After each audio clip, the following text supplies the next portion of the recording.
Hello everyone. Today I want to share with you a technique that I actually have been inspired by another artist that I saw do this. I'm going to do it a little bit different, and you don't have to use this particular stamp to do this technique. You can use any of your stamps to do this technique. I'm thinking that a rubber stamp would be better just because the etching on it's a little bit deeper and tends to stamp sometimes better with different kinds of ink compared to a clear ink. And when I saw it done, it was just used with Distress Oxide ink, which was pretty cool. And it's like a watercolor effect that we're going to do today. So what I thought I would do is I would take my 4 favorite water reactive type inks, and these are all like dye inks and hybrid inks, and try this technique out. And use it on some, I'm going to do it on watercolor paper because it is a wet technique.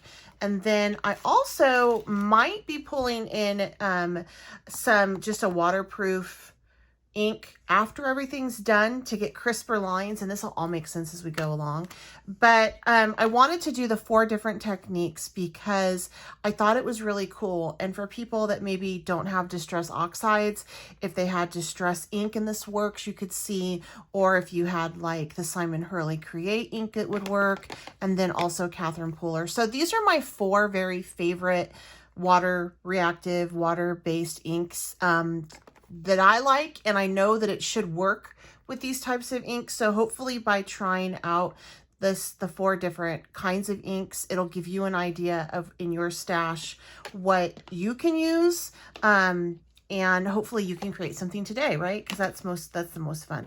Okay, so I'm just going to take these inks and set them off, and I'm going to be trying all 4 of these inks. The same stamp, I was going to try to mix in some different ones, but I thought in order to see if the technique really works well with all the different types, it'd be better if I tried to keep the variable the same. So I'm keeping the stamp the same, as well as the watercolor paper. And I'm just using paper by Ranger. And all I did was I just took an 8.5 by 11, cut it down the middle, because this is a 6 by 6 stamp. So I do want to put it into my stamp platform, my MISTI, and be able to just stamp from there without having to worry about it, you know, moving too much. This should just fit right in, and I can take it out and move on to the next one.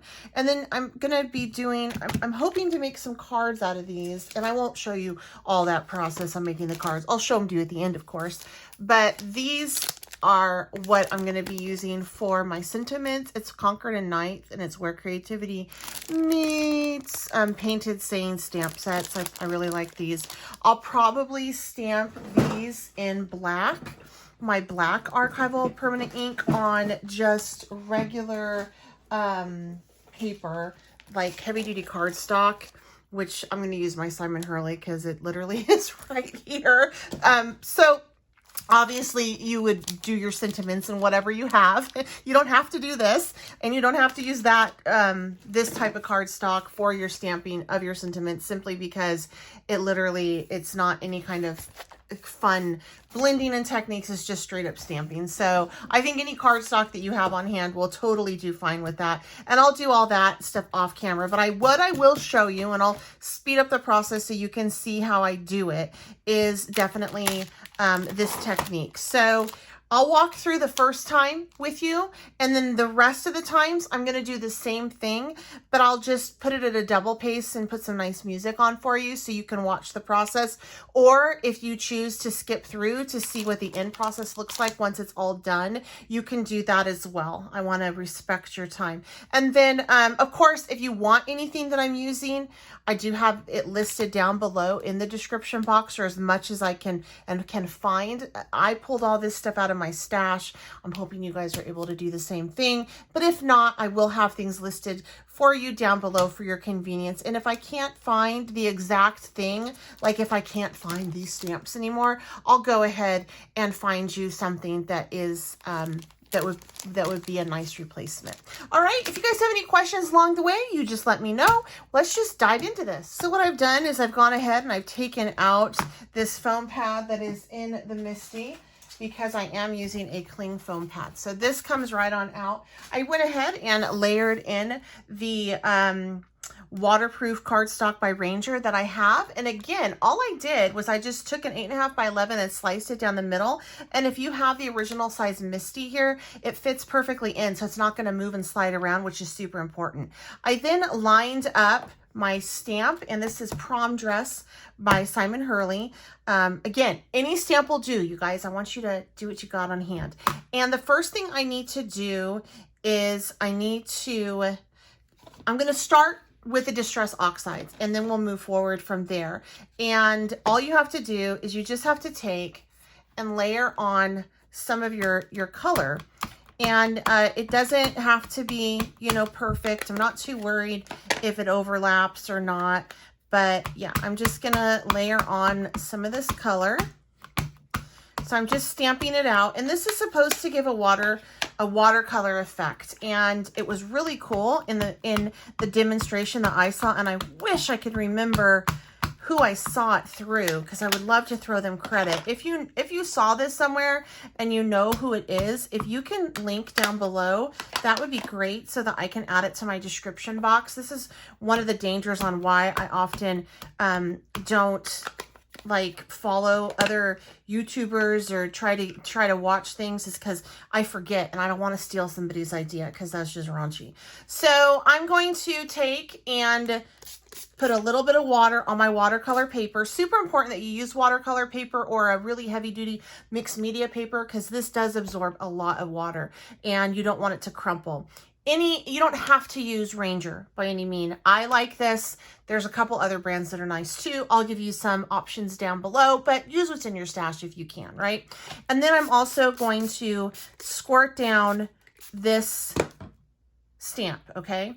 And I'm just going to do this one for the first time, and it should leave a watercolor effect. Ooh, that's so pretty. Then what I'm going to do is I'm just going to go back through, lay on the ink again. I don't have to worry if I put it in the exact same spot as I did before. I can just kind of layer it on.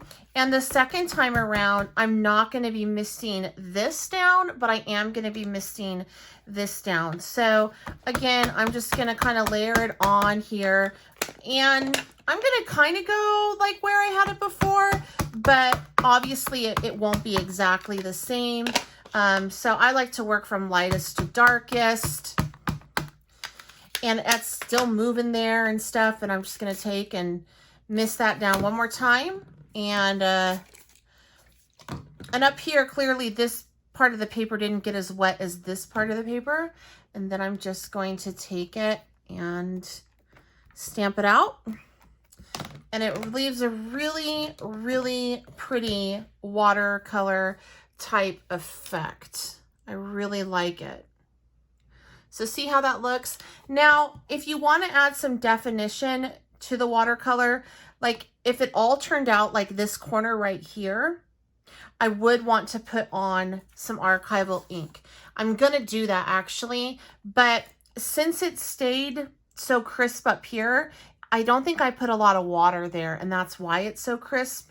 But by adding the Archival ink, the waterproof, after this is dried, it'll just give some definition so you kind of know what you're looking at. I think that wasn't done with the demo that I saw. So I'm going to set this aside to dry and move along and do my other 3 inks, which are Simon Hurley, the Tim Holtz Distress ink. This is Distress Oxide, and then also the Catherine Pooler inks. And then at the end, I'll go back through and I'll lay down my Archival ink or my waterproof ink, just to give it some definition after it's had an opportunity to dry. Since I am using the MISTI over and over again, I don't have to worry about it not placing right and getting ghost images, because the platform takes care of that for me. So let me speed up the rest of this video for you, and we'll come back together at the end and I'll show you what each of them looks like, and then I'll show you the cards that I create.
barely 7 weeks, but the world's longest tease. You said you've never felt this way before. My days are black and white. Now when I'm alone at night, all I want is your name on my door. Don't back down. You know what we have found. I'm begging you, color me in. Let me be yours.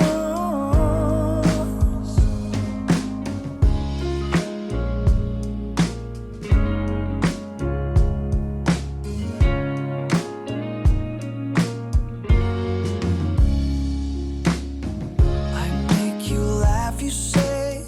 You take my fears away. I'm so high, I don't know what to do. Everything's the same, but everything has changed. Nothing's happened till I've shared it with you. Don't back down. You know what we have found. I'm begging you, color me in. Let me be yours. Everyone watching us knows, and you make me wait. Make me wait. Let me be yours.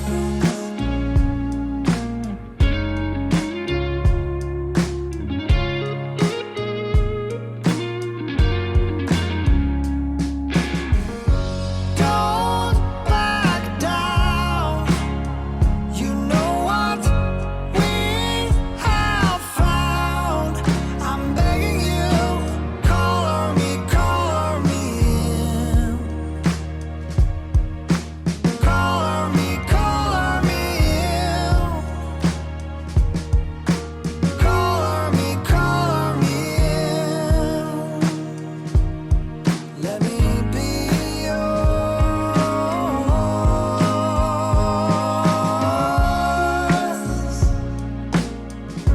So let's take a look at these.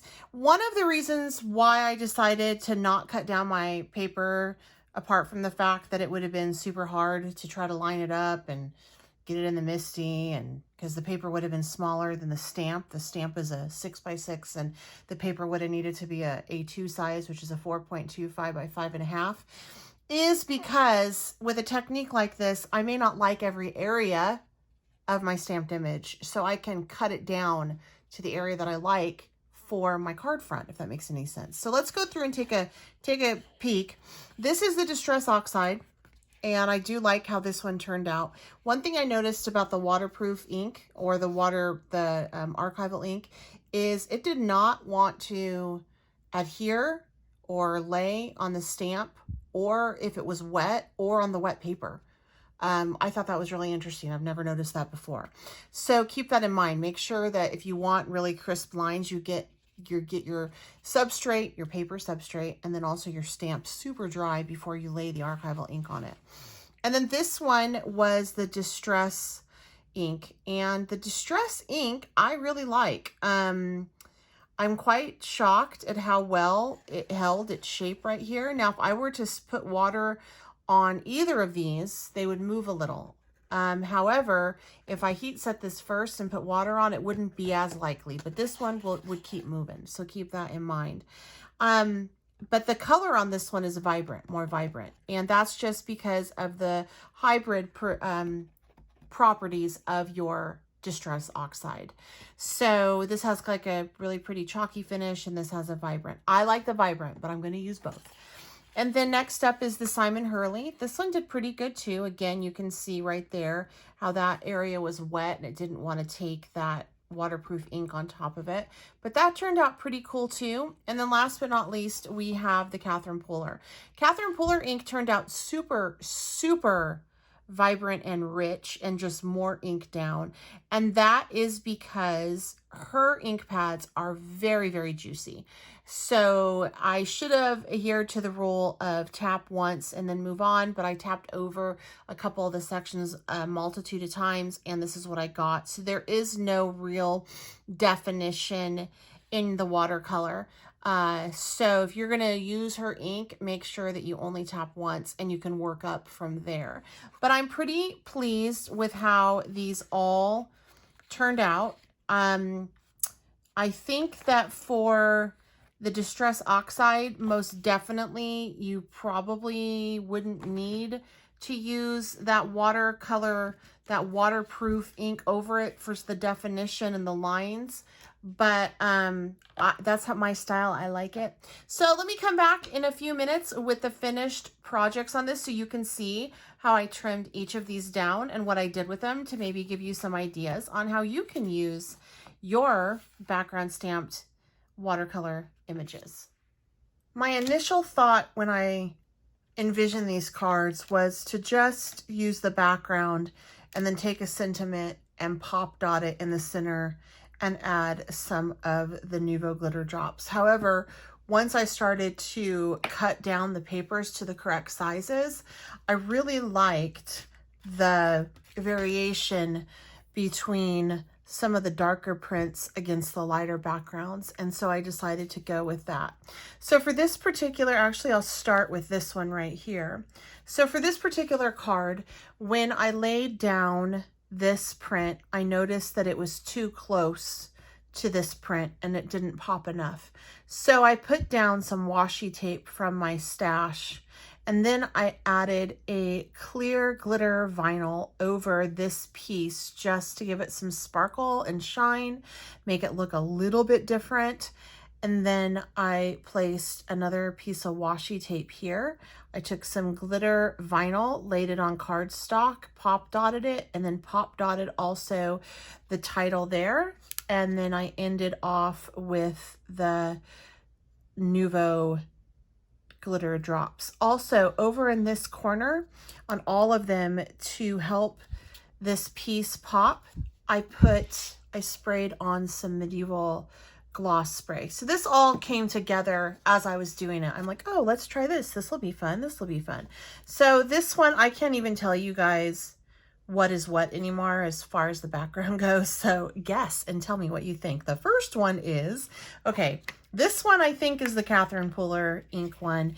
And for this one, I didn't use any washi tape because I honestly had forgotten that I needed to put that on before I adhered the background to the base. But there's enough of a difference between these two pieces that it doesn't really matter. And so this one, I just moved up the sentiment to the middle and then pop dotted this, pop dotted this, pop dotted this, and then added those drops again. And then for this one, I wanted to do something a little bit different with the washi tape. So I just did washi tape on one side, ran a smaller strip of washi tape closer to the edge of this piece, and then pop dotted and placed this sentiment up here. So it's kind of cool to see, like, these pieces that are all glittered out, these were supposed to be trash. I wasn't going to keep them, but I was able to use each and everything I stamped today, which is pretty cool. And I was able to dig into my stash and pull out things like washi tape. I never use washi tape. And this clear glittery vinyl and this glitter vinyl. I don't do vinyl. So it was fun to just be able to pull that out of my stash.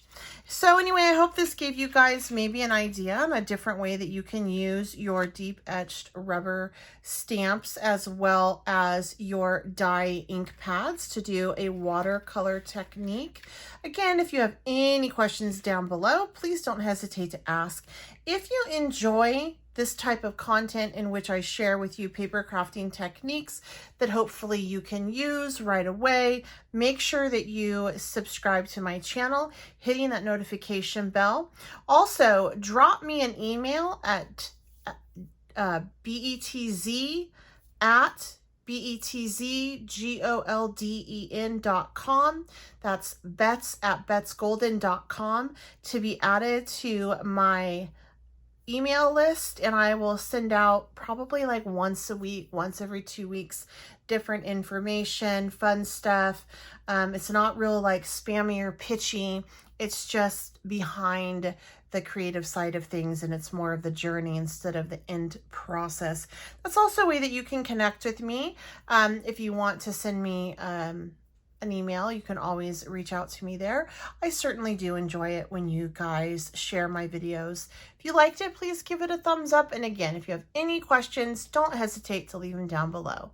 I do have everything I use listed in the description box, but I certainly hope that you're able to reproduce or try this on your own with things in your stash. Until next time, I'm Bets Golden. Happy crafting.